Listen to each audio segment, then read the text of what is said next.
So everybody ready to get started? We're ready.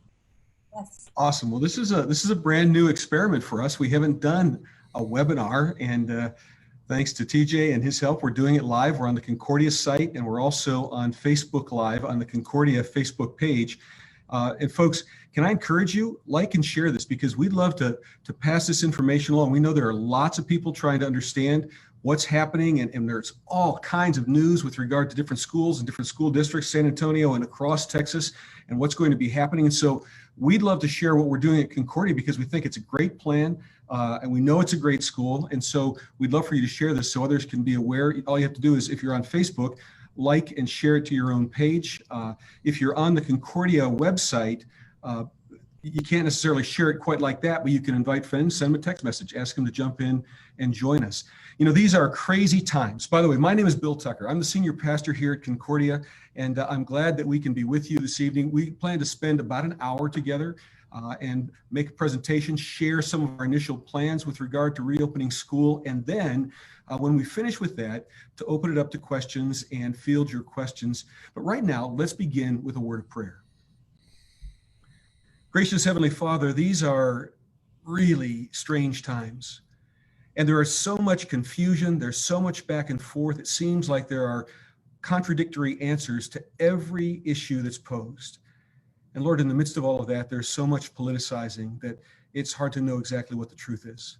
But we pray, Father, as we share this information with regard to Concordia and our amazing school, we pray that you would send your Spirit to help us communicate clearly and to share our thoughts and our hopes and our dreams for this next school year. Lord, we know that you are there in all times, especially in difficult and stressful times. And so we lean on you and we trust you and your Spirit. In Jesus' name we pray. Amen.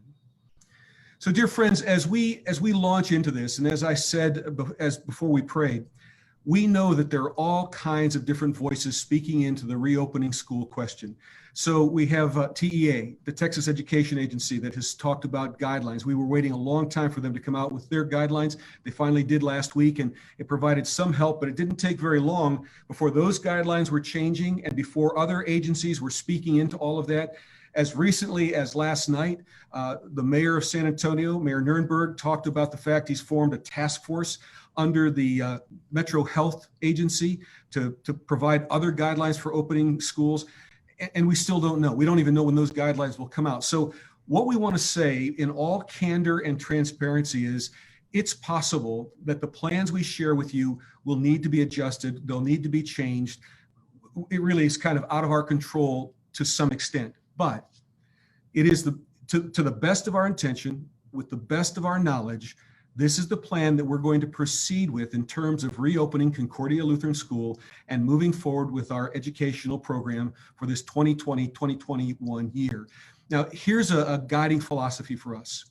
We know that this fall is going to look very different than normal, but our goal is to provide as normal an experience as possible, to move as quickly as possible into normal mode of education, normal mode with regard to athletics and other kinds of things. But in these early days, we also realize that some of that is going to look different than we're accustomed to. And so our goal is to talk about that, to share those ideas, and to kind of bring us all into the same page. But please understand, if things change, if we are forced to make adjustments because of a governmental authority, we're going to share that with you and provide as much transparency as we possibly can. Now, I also mentioned to you that we're going to answer questions, take questions. There are a number of questions that have been submitted before tonight. And so when we send out a blast to our current parents, we'll answer those questions. But if we run out of time, if we are not able to answer all of the questions that you asked tonight, please know we will. We're going to be providing documents and information, both for our families that are enrolled at Concordia and other families that are interested in Concordia, because we want to get this information to you. We know you're trying to make decisions, and we know that it's a stressful time with lots and lots of confusing voices speaking into it. Our goal is to make it simple, to communicate what we know, to communicate what we're going to do, and to share that with you as clearly as we possibly can. Now, in the midst of this whole crazy time, we're also in the midst of a transition. And our principal for this 2020-2021 school year is Karen Shea. Karen is taking over for Sally McBee. You know, it's one of those interesting things. Sally intended to retire. She intended to retire this year all along, but it was a strange way and a strange time for that retirement to take place. But if Karen looks familiar to you, Karen has been teaching 5th grade and been serving as the master teacher for Concordia for a number of years. And so, Karen, I'm going to hand it over to you. And if you'll lead us through this next part of the conversation, I'd be very grateful. Thank you, Pastor. We are so excited. And when I say we, the assistant principal, Susan Kirby, all of the teachers and the staff, the office staff, we are so excited to begin our year, no matter what it looks like. Our theme for the 2020-2021 school year is from Deuteronomy 31, chapter 6. And that theme is, be strong and courageous. God is with us. And we have just felt that God is with us from the beginning of this adventure. And we just think this is a perfect theme to continue our school year. We are certainly looking forward to welcoming all of our families back. The target date is August 19th, and that's the date we're going to open unless we are mandated otherwise. We plan to return as normal as possible, keeping health and the safety of the students and the staff as our priority. We will always meet the CDC and the Metro Health guidelines, and in most cases, we exceed those guidelines. We're offering both the on-site and the distance learning this year. We spent a lot of time awaiting guidelines from TEA, and right now we're waiting for more guidelines from Metro Health. And as soon as we get all that information, we will certainly pass it on as soon as we get that. I'm blessed to work with just an amazing team here at Concordia.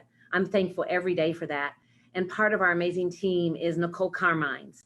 She has worked closely with our child care director and our Camp Concordia director, and she's going to say a few words about what's been going on this summer at Concordia. Great. Thank you, Karen, for that introduction. I serve as the Executive Director of Children's Ministries, and like Karen said, I get to work very closely with our Child Care Director and with our Summer Camp Director. And I want to start out by sharing with you that over the past few months, we have had a few staff and a few families that have had to quarantine due to testing positive for COVID.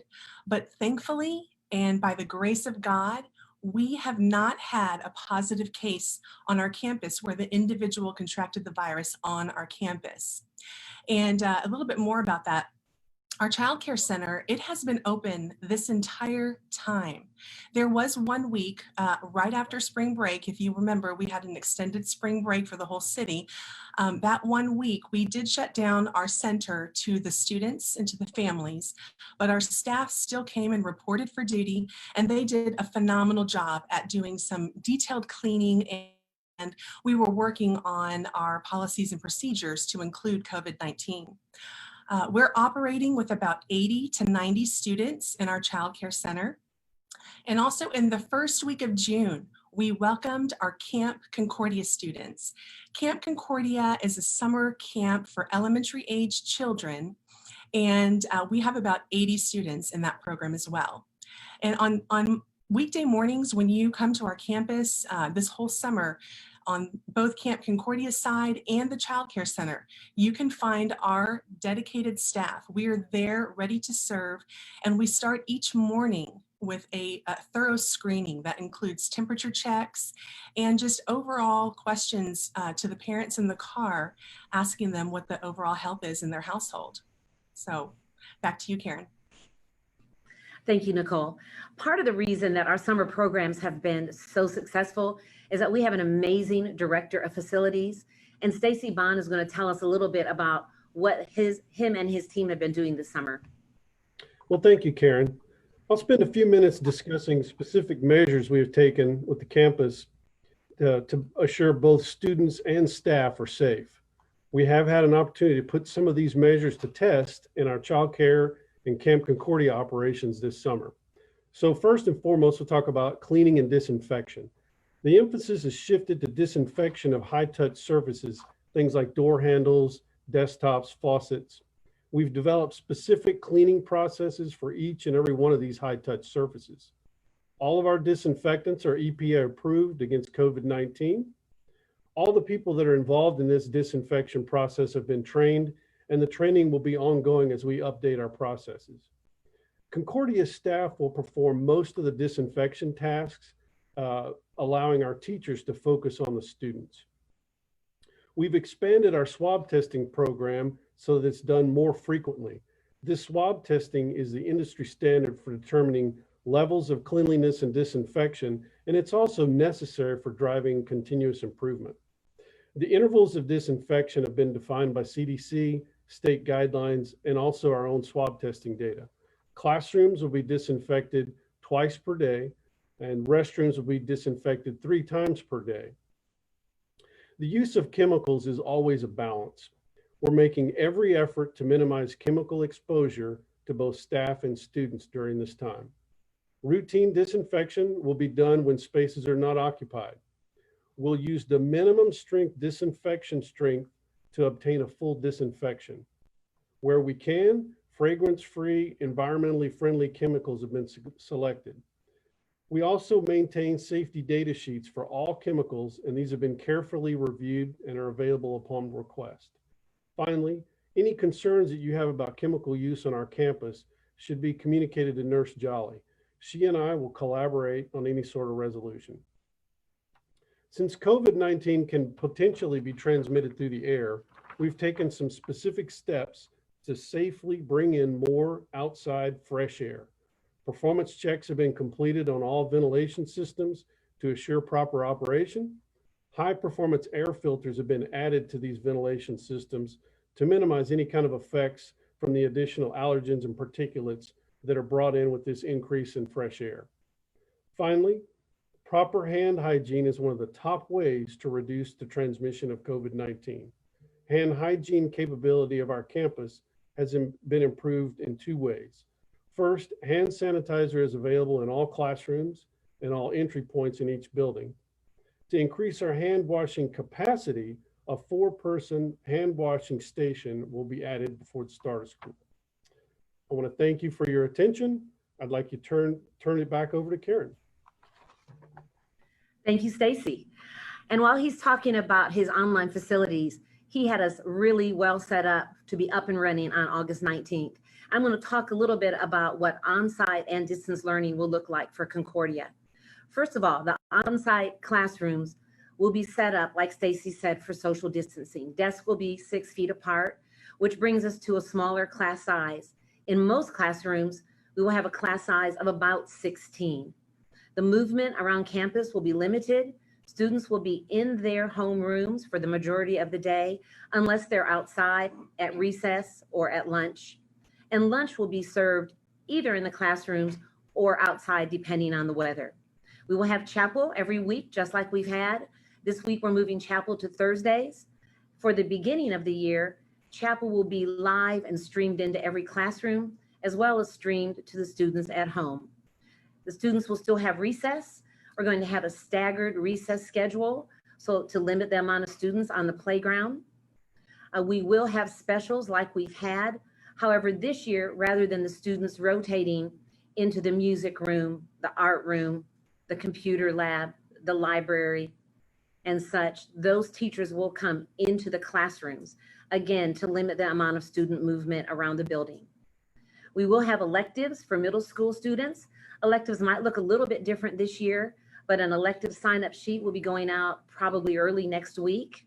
Along with electives, we will offer athletics this year.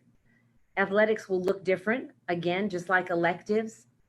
We are waiting to hear right now from the league to hear specific guidelines on that. But if nothing else, we will have sports, even if we just work on basic fundamentals and conditioning. Distance learning will be both synchronous and asynchronous. We're offering both. We have some new cutting edge technology that we're very excited about. And I'm going to let TJ tell us more about that technology. Thank you, Karen. So we are excited to be able to offer for the first time online education with Concordia. And that's going to be an amazing blessing to our students. And there's a few different ways that this can happen. And we are always learning, always changing, always trying to figure out the best option for everybody. But right now we're going to go forward with a synchronous learning method, which means simply that whatever is happening live in the classroom is also what is happening live online. So the online students and the live students will be together learning at the same time. The basic way that this happens for teachers and for students is to have a camera in the classroom on the teacher, and then the students joining remotely. Now, the specific way we're doing this is with a swivel device. And you don't need to know all the details about it, but it allows you to put a camera or a tablet or an iPhone on top of it. And the teacher will actually wear a small lanyard. It's about the size of a garage door opener. And this swivel device, it's called a swivel because it swivels. And so with the iPad on that as the camera, the device will follow the teacher around the classroom, but it'll be very accurate and very focused because it can see that lanyard that the teacher is wearing. The other thing with that lanyard, it also has a microphone on it. So I know you've all been on Zoom meetings during this whole COVID time and you've experienced different levels of audio. Well, with education, that needs to be top notch. And so this microphone allows the teacher's voice to come through loud and clear for the online classroom. As of right now, we're pushing forward with Zoom as our online method, and there's been a lot of security features that have been added and things that we're excited about that we'll be able to offer. But finally, you know what? This thing is all new, and we are excited to be able to bring this to our Concordia community. Thank you, TJ.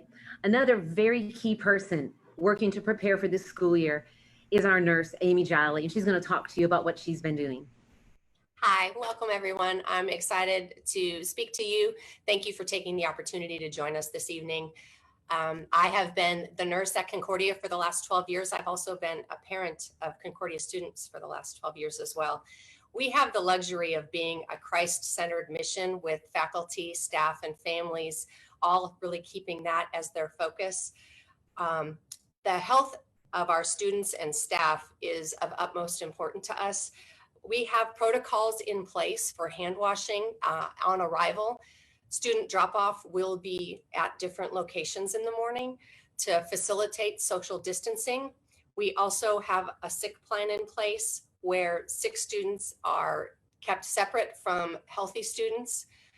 My office has also been adapted, which is now an isolation space, thanks to the hard work of our facilities team and other folks in the congregation. We also have a notification plan in place where if someone on our campus does test positive for COVID, we have a system in place to notify the affected staff, faculty, and families, while also maintaining the confidentiality of the student and that family who did test positive. I've received lots of questions about face coverings as we move forward. When I'm talking about face coverings, I want you to understand that I'm talking about they can be the disposable face masks, they can be cloth face coverings, or they can be the face shield, which is the clear plastic that covers from your forehead down under your chin. We do follow all the executive orders that Governor Abbott puts forth. Currently, that's 10 and older need to wear a mask. We do also, however, encourage everyone who is able to wear a mask to wear one, whether it's the mask, the cloth face covering again, or the face shield, because we do know that that does decrease the transmission, but we also recognize that not everyone is able to wear a mask, whether that be developmentally, they're just not old enough to understand, whether they have sensory issues or some other medical diagnosis. Our campus has had the opportunity to be actively engaged in this process since it all began because of the other programs we have on campus. And we are blessed with a very agile faculty and staff and people who help us and continuing education and working with hand washing techniques and making sure that everyone stays safe and we are maintaining best practices throughout all specialties. Back to you, Karen. Thank you, Amy. Finally, we know there's been many questions about tuition and about payment plans, and Jesse Martinez is here to talk about that. Thank you, Karen. Good evening, everyone. We recognize that there have been many questions regarding tuition and fees as it relates to our day school. Last spring, when the whole COVID-19 situation started, we did our very best to be fair with all of the families and work with those families that needed assistance of any type. In some cases, we were able to delay billing. In other cases, we actually refunded for programs, sports, and electives that didn't make and students were unable to complete in the spring. By doing this, it was our hope that we were able to provide some sense of relief to families during the final quarter of the school year. Over the summer, we have been working and looking closely at the difference technology versus online technology versus in-person education and the costs related to both of those programs. Believe it or not, the distance learning piece is actually more of a costly program to implement. You know, we still need our teachers. We still need curriculum to offer to our students. But in addition to those things, we need the technology, the swivels that TJ was talking about. And we are also increasing our bandwidth on campus, our internet bandwidth, to make sure that as all the teachers are online and teaching while they're in their classrooms as well, that we have enough bandwidth for all of those videos that are going to be going out and camera work that's being done on a daily basis. Our goal is to help make our distance program as successful as possible. For these reasons, we are not differentiating between the cost between online education or in-person education. The tuition for the 2020-2021 school year will be the same, identical, regardless of which method you as a parent choose for your students in our school. However, we are pleased to announce to you that there is no tuition increase this year compared to last year. Tuition is going to be held at the same amount that you paid last year. We also are implementing a $100 reduction in the annual student activity fee that students are assessed here in the fall. Finally, we have been delaying the registration fee payments that are normally due in May of the previous year. We've allowed parents to make those payments over the summer and into the first month of the school year. Our goal is to, again, try to be as flexible as we can with our parents and help them during this time, but understand that it takes the money that we need to run these programs and help them to be as successful as possible. Now with this school year, we are seeing a record number of scholarship requests from our families, not only in the number of scholarship requests, but in the dollar amount of requested dollar amount. Right now, we are working through those as quickly as possible to try to get the information back to all of the families that have currently applied. Now, funds for these scholarships are limited, and we are going to do everything possible that we can to assist as many families that we can.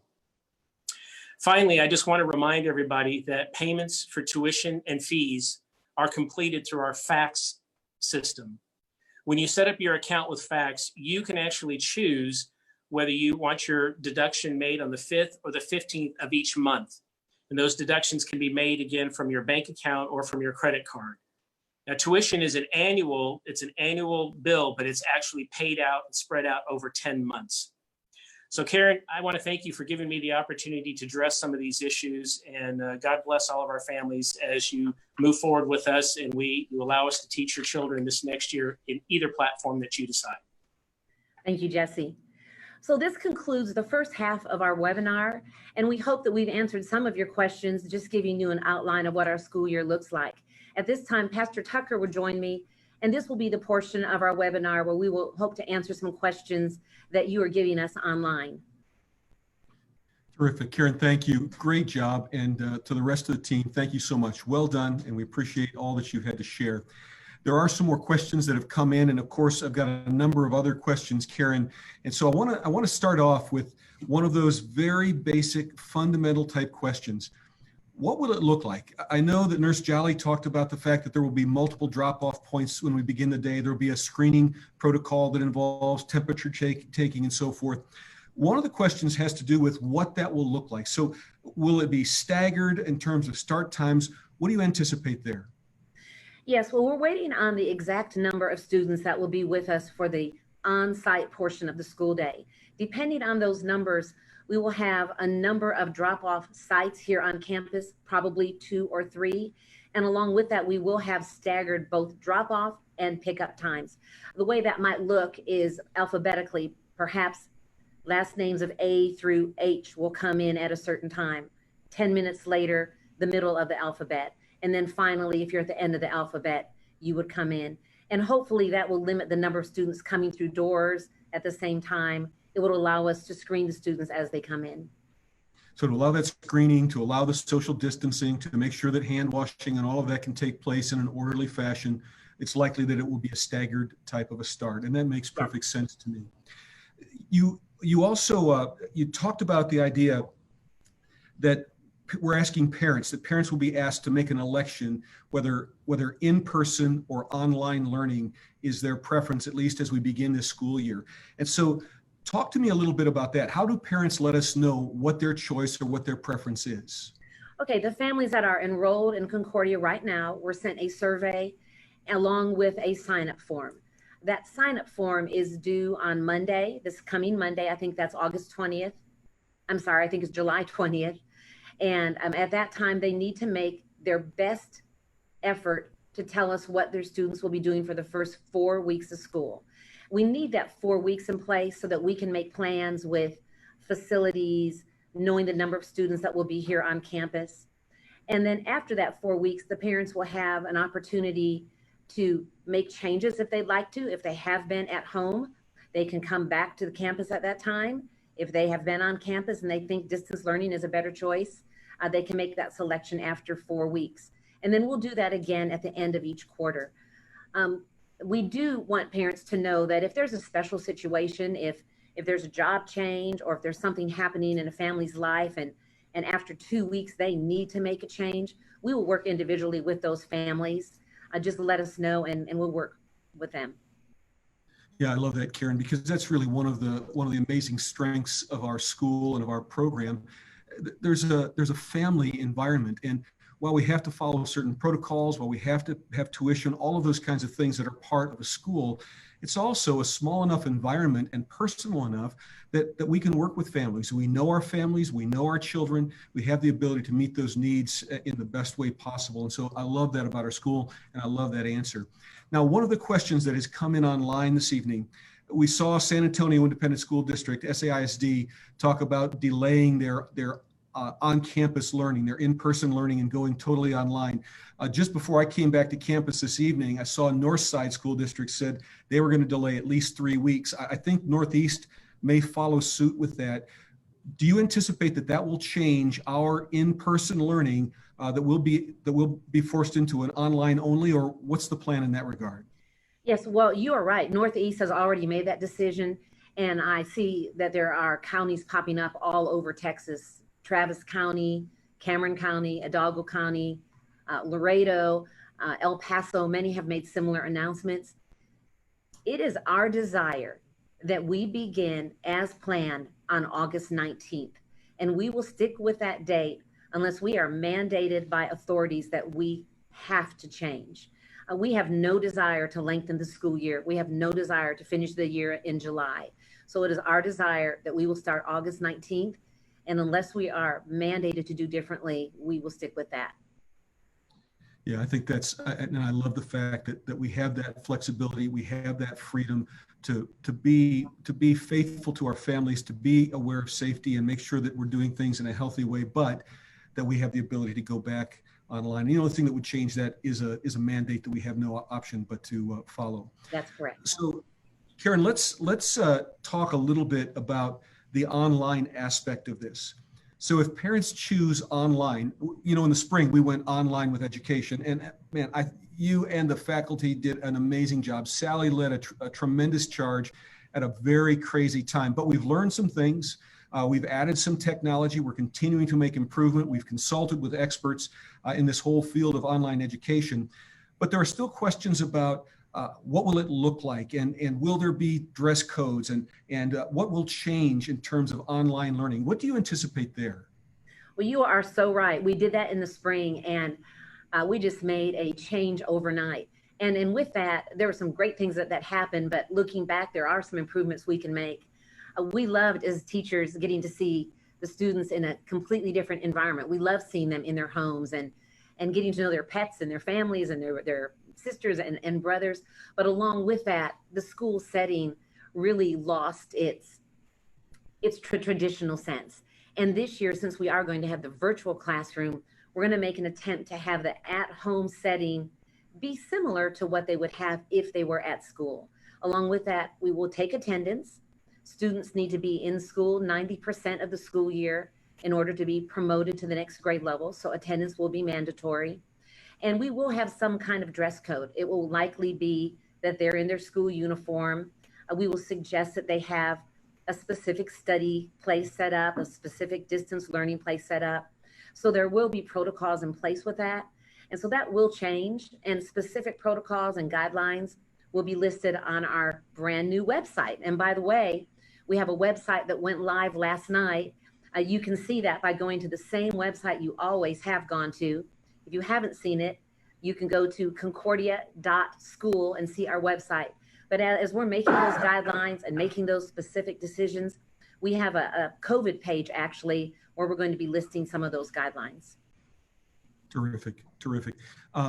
Karen, with regard to COVID specific questions, one of the questions that came in before this webinar began is, what's the policy for positive COVID tests within a class? Does that mean the entire class needs to quarantine and move to distance learning?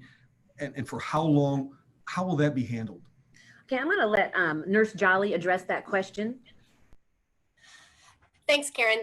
We work very closely with the San Antonio Metropolitan Health Organization that helps us determine who to notify when that happens. And then also, our goal is also to maintain the confidentiality of the student, the affected student, and the affected family. So definitely there is a notification process, just as there are notification processes when there are other communicable diseases on campus, for example, like chickenpox. So we do follow their guidelines, and we do notify parents, whether that be a letter sent home or an email, depending on the situation. But San Antonio Metro Health Department helps us determine who gets notified and in what manner.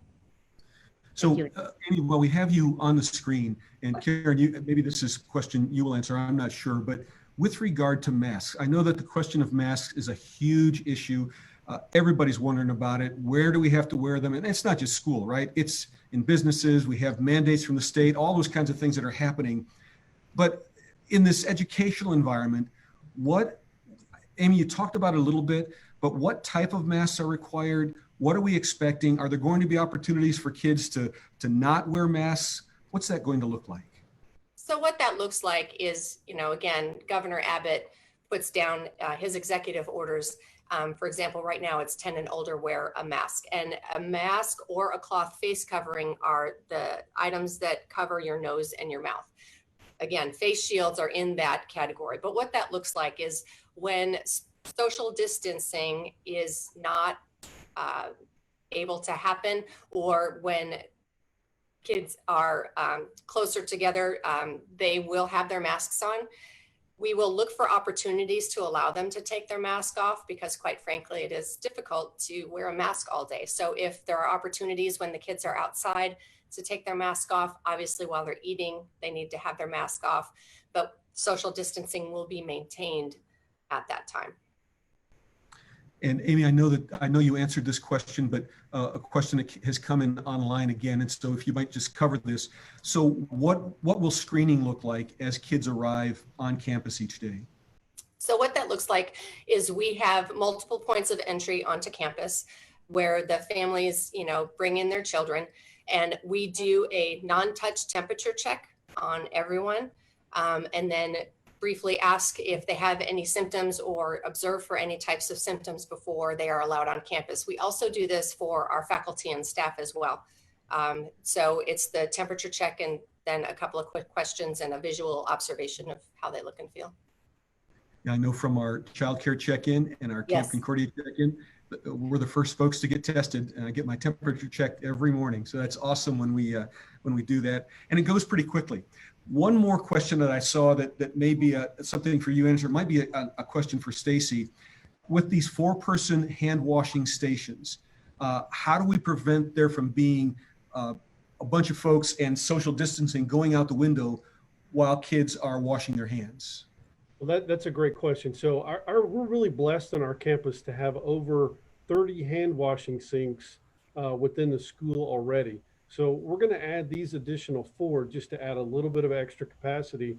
But in all of these sink installations, whether they're in the classroom, restroom, or this 4-person sink, we're going to maintain social distancing with partitions, and then there'll also be people staff monitoring to make sure that we don't have a bunch of kids together. Yeah, terrific. Thank you, guys. I appreciate it. Don't go too far away. There may be some more questions for you. Karen, one of the questions that came up earlier that I think is really an important one. So parents are in this very high stress time. They're trying to figure out education for their kids. They're trying to figure out how to keep them safe and how that safety and that well-being impacts their families. And so if someone were to disenroll from Concordia to try another educational opportunity, to try another school, to perhaps try homeschooling, and they would decide after a period of time they wanted to come back, how would that be handled, and would there be a place for them? Yes, we would welcome all families back on campus should that happen. We understand that these are crazy times, and then during this time, probably parents do want to try different things. Of course, students are welcome back on campus. With that, if there is a waiting list, if you unenrolled and then re-enrolled, you would simply be placed on that waiting list until there was a room on campus for that family. And I want to circle back also to what Stacy and Amy were talking about earlier. It made me think, this summer we've had several meetings with the faculty already. We've had all faculty meetings, we've had wing meetings, we've had department meetings, grade level meetings. And our teachers are the most caring group of teachers. At the forefront of every single meeting we've had is teacher concern for the kids. The teachers endlessly ask, what can we do to help? Are we going to be trained? Will we be given a list of things that we need to do? How can we make Concordia safer? So I just wanted to mention that while we were on the health topic, that our teachers are at the forefront of making this campus safe for those students.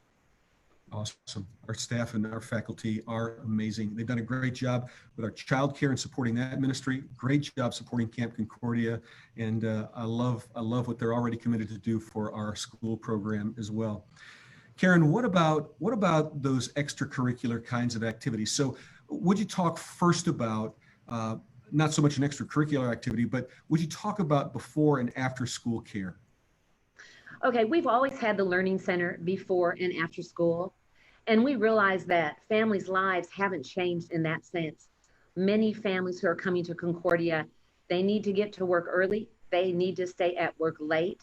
And we want to offer the whole package here at Concordia. Right now, we're looking into logistics of how that's going to work. I don't have a specific plan, but we are planning on offering the Learning Center both in the morning and in the afternoons. As we get more information on that, we will communicate that to the families. Yeah, so I think that brings us back to kind of a foundational principle that we said at the beginning of this webinar, and that is our goal is to provide as normal an educational experience as possible. We want this to be as much what you expect. We know that families have needs, that working parents have needs, and that we're a part of that support system in addition to helping with the education of their students. And so we want to provide all of that.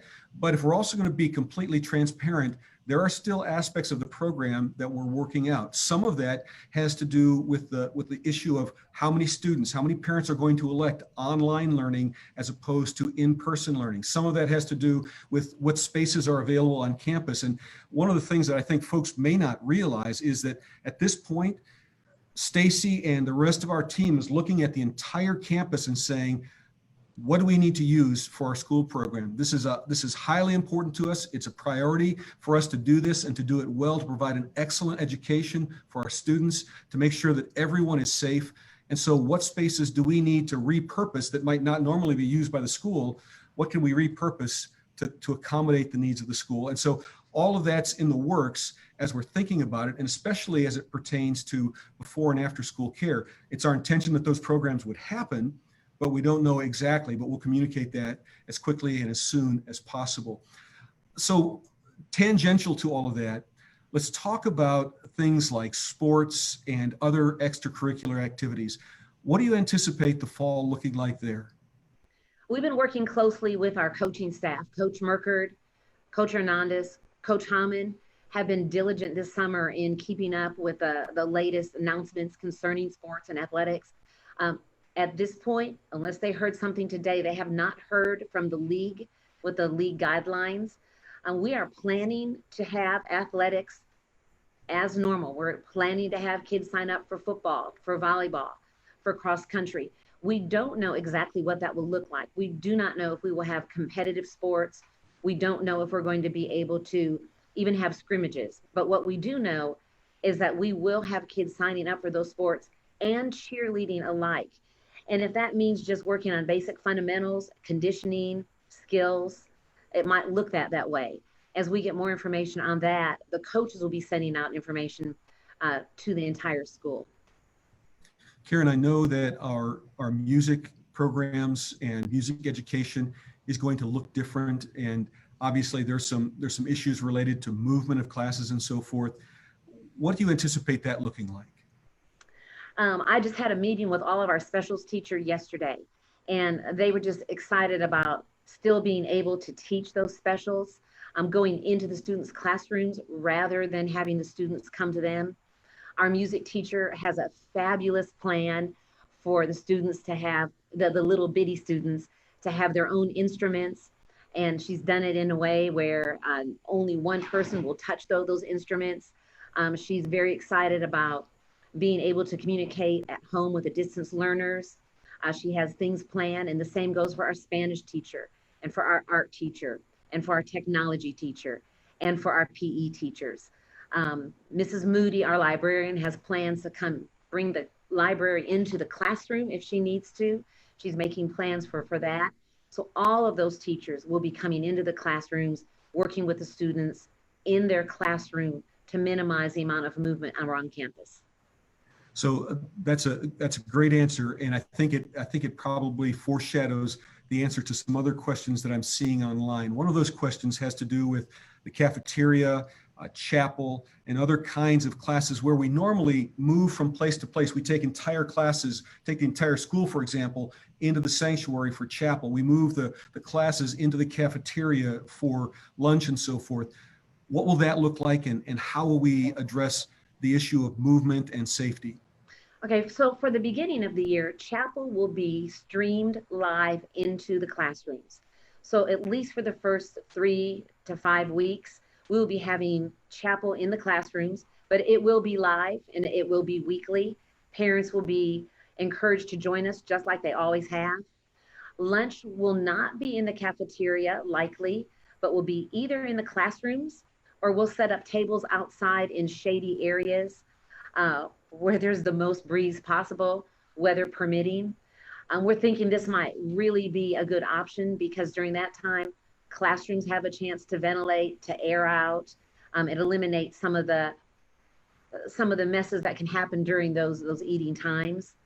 Our cafeteria staff has already planned menus that are easily carried to the classrooms, grab and goes when possible. So we're thinking that the lunches will be great outside or in the classrooms. And so that really applies to the whole program. We're looking at every aspect of our school program and trying to create minimal movement from place to place, whether it's specials or whether it's extracurriculars or whatever it is, chapel and otherwise. And so that's very helpful. Karen, if a parent tests positive for COVID-19, how will that be handled? And then a follow-on, if a student tests positive for COVID-19, what will the protocol be? Okay, again, with this question, I'm going to pass it on to Nurse Jolly, as she's been really studying up on the COVID protocols. Thanks, Karen and Pastor. Again, with all of this being said, knowing that things continue to change, but we continue to monitor and stay current with all of the recommendations. If a student tests positive, for example, we'll start there. They need to stay home for 14 days. Current guidelines are that they may return to campus when one of 3 criteria has been met. When they have been through the 14-day quarantine period, they no longer exhibit symptoms, or their symptoms have improved, whether it be a cough or nausea, as well as they have to be fever-free for at least 72 hours. So all 3 of those criteria need to be met before they are allowed back to campus. Another aspect of that question is then, if we have a positive student on campus, how do we disseminate that information to families? Again, working with the San Antonio Metro Health District, we do notify students' families who have been in close contact with that student. The student who has been tested positive will not be identified to maintain confidentiality of that student. For example, in the past, we have sent home letters to a certain grade level if there was some other disease in the class. You know, dear parents, please know that there has been a child in this grade level that has, let's say, chickenpox. The same type of notification process will go out if we have a student on campus or staff who test positive. Now, if a student's family member tests positive, what happens to that student? If a student's family member tests positive, what happens then is that everyone who has had close contact under current guidelines needs to self-quarantine for 14 days, which means that family stays home for 14 days. All children, if there's a spouse, stay in home quarantine for 14 days. And along with that, that student or those students would seamlessly go to the distance learning mode. They would not miss a beat on their education. They would just follow with that online learning. And I think there was another question surrounding that. If a student is ill, can they go to online learning? Yes, they can. But the same thing would happen if they're so ill that they're not capable of learning on that day. They would just be counted absent, and then they would resume their distance learning when they felt better. Well, and that's one of the great things about the asynchronous learning aspect of this. Lessons will be available at times other than simultaneous to when they're being taught. Amy, one other thing that I want to ask you while you're still on the screen with us. So you mentioned kids get sick all the time, right? We have kids in your office lots of different times during the school year for lots of different things beyond bumps and bruises. They begin to not feel well. If a child becomes ill, if they become symptomatic in any way, how and what will happen then? So what happens then is that child in my office is, this again is considered an isolation space. No other children will come to my office until that child is able to be picked up. We are working on another plan on campus where those children who have maybe a scraped knee or something else that might need to be taken care of, they can be taken care of in another location on campus. So there won't be any crossing of contact with a student who may have symptoms in that regard. We also are working on letting families know to please, obviously pick up their child as soon as possible and follow up with their healthcare provider if that does happen. Thank you, Amy. Stacy, would you mind jumping back on for a minute? Because that makes me think of another set of questions that I heard. So we know that if students are demonstrating symptoms, if they're not feeling well, that they will go to Nurse Jolly's office and to that area. That it's a great facility for kids who are sick. Would you talk about, and I know you talked about this before, but would you talk about the air handling changes that have been made with regard to the nurse's office? And then would you talk about, again, it's a repeat, but would you talk about the air handling adjustments on our campus in general? Because I think that's important, and I think it'll give parents a sense of comfort that their kids are well protected. Yeah, absolutely. That is very important. So first, in the nurse's office, what we're going to do is we're going to install several HEPA filtration units. And what those units will do is they'll scrub the air. And so they are capable of removing pathogens. And so it'll scrub the air and prevent that air from being shared with the rest of the building. Also, it'll just keep that air that's inside that room very, very clean. With respect to the entire campus, we're blessed with a very robust, from an engineering standpoint, campus. Our campus is capable of bringing in about 3 times more than the minimum required fresh air. So we have the capability of exceeding the minimum requirements. And what we've done is we've made sure that we can actually do that by going through all the different pieces of equipment, making sure that they're operating correctly. And then on top of that, because we're bringing in more outside air, we live in Central Texas where there's a lot of allergens, right? And so we don't want kids sneezing from allergies with this outside air. So we've increased the performance of our air filtration to make sure that we're not causing any additional problems. And then on top of that, we're making sure that we're controlling the humidity of that air that's coming in so we don't have any issue with mold. So great question. Yeah, and boy, I got to tell you, when I hear your answer to that, and of course we've talked about the fact that it adds expense and it adds maintenance costs and so forth. But what a blessing to have experts like you and like Nurse Jolly to help us navigate some of these tricky things that are not intuitive for people trained to be pastors, for sure. And so we're grateful and very much appreciate it. So with regard to the questions and answers that we've been covering so far, I want to just take a minute and pause and make a statement to you.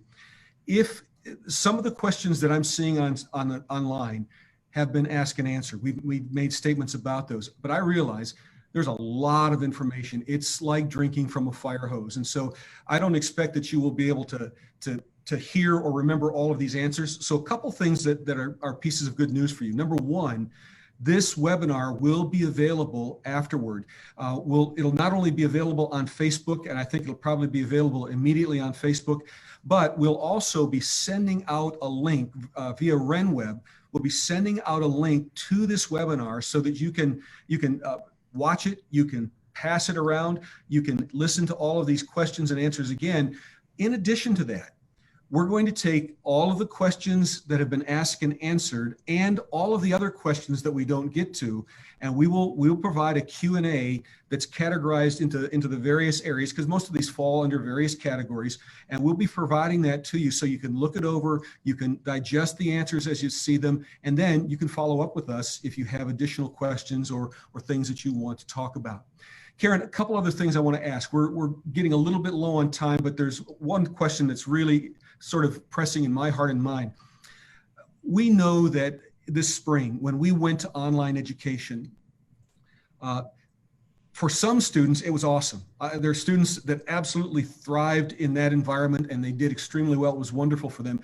There are other students, and even some students that were normally very successful in the classroom, who struggled. And so we realized that there are going to be at least a significant portion of students who may need some remedial work to get them up to the level they would normally be at to transition from their previous grade into the current grade level. How are we going to handle that? What's the plan? Well, the plan this year is that we are blessed to have two wonderful interventionists who are prepared to work with those students who need just a little bit of extra help. We have extra staff on hand this year that can help with tutoring throughout the day. For those distance learners, all of the teachers will have office hours where they can meet with the students. And I just think our staff is well equipped to be there for those students, and they want to help those students. So I'm not worried about how that's going to happen. But along with that, Pastor, I think some of the other things that go on with the online learning, very often those students feel a little bit alone and even alienated from their friends who are on campus here at school. And we've been thinking about that long and hard as well. And so with that, we're excited to announce that we're forming a task force that is going to be made up of faculty, staff, parents, and other personnel from our schools, along as experts. And that task force will be talking about just those things, how to reach those students who are home academically and emotionally if needed. So we're excited about that new task force and what they're going to bring to our school. Yeah, I love the fact that we are still learners when it comes to how to do this best and how to address the needs of students and families and how to help kids who are online, because we know there are students who will be struggling. They're going to have to be at home for one reason or another doing distance learning, and there'll be some feelings that are difficult. They'll feel like they're being left out. And so we're going to be looking for ways and seeking input, not just our best ideas, but input from other folks as well, to figure out how we can really reach them and meet those needs and love those kids and their families in the best way possible. One of the one of the questions that I see coming up over and over again that I don't think we're going to go back to right now, but I just want to make a comment about it. When it comes to the issue of infections, so if a parent, if a teacher, if a student tests positive for COVID-19, you need to understand that there are very clear protocols. This summer, we've been operating all summer long with very clear protocols by the Metropolitan Health Department with regard to what we do, how we notify, what protocols occur with regard to cleaning and disinfecting, how parents are notified, who has to quarantine, all of those kinds of things. And we have detailed information about that. We're also waiting because we know that Mayor Nuremberg asked the Metropolitan Health District to put out additional guidelines for the reopening of school. And so there may be new information that's involved there, but we will, all of that information and everything we know now and all of the procedures that will be followed will be published on our website. And so if you feel confused, if you feel like you don't necessarily have clarity from the answers that we've given, please understand those things will be in writing. And of course, if you don't feel like you're getting clarity or it's not coming to you in terms of what we're talking about, call us. Ask the questions because we'll be happy to talk about it. That's one of the things I feel really good about, Karen, is that it's not like we're trying to do this and it's all theoretical. There are lots of stuff that's theoretical for us and we're going to be changing and tweaking, adjusting, improving. But in terms of dealing with these protocols and dealing with families who are facing the issue of parents testing positive and things like that, we've been working with this situation since March in our childcare and all summer long with Camp Concordia, and it's gone extremely well. And so it's just about time. What do you have? Are there any kind of summation comments that you have for us, Karen? Sure. First of all, we just want to thank everyone who was watching tonight. Thank you for joining us. And especially if this is your first introduction to Concordia, we are so glad that you chose to be with us tonight. We pray that many of your questions have been answered tonight. If answered after tonight, you have additional questions, please feel free to email me at karens@concordia.cc. Or if you are considering joining our CLS family or would like an on-campus or virtual tour, we would love to do that for you. We would love to give you that tour. And you just need to call our church. It is 210-479-1477. And please feel free to call to ask any questions or to email with any questions. We pledge to continue communicating with our families on a weekly basis from now until the opening of school. Whatever this year might look like, the mission of our school remains constant. We are committed to providing a Christ-centered, family-focused, dynamic school with excellence in education. And again, thank you for watching us tonight. Yeah, I love that, Karen. It is a great school. It's a wonderful place for families to be, and it's an awesome opportunity for us. Honestly, I'm excited about this year. I know there are challenges, and I have to tell you, honestly, there are some days I feel overwhelmed. This morning was one of those times. But I'm excited about what God is doing. I'm excited about the opportunity we have with an amazing faculty and staff, with an incredible campus, with experts helping and supporting us, both on our faculty and staff and outside of our faculty and staff. What a great year it's going to be. And we have a chance to continue pressing forward, to love kids, to help them learn and grow, and discover in the midst of a really challenging time what it looks like to walk faithfully with our God. That's what it's all about. So folks, thanks for joining us. Thanks for being a part of this conversation. I hope it's been helpful. Like I say, I know there are way more questions than we have had time to answer, but we will be in the process of answering those questions.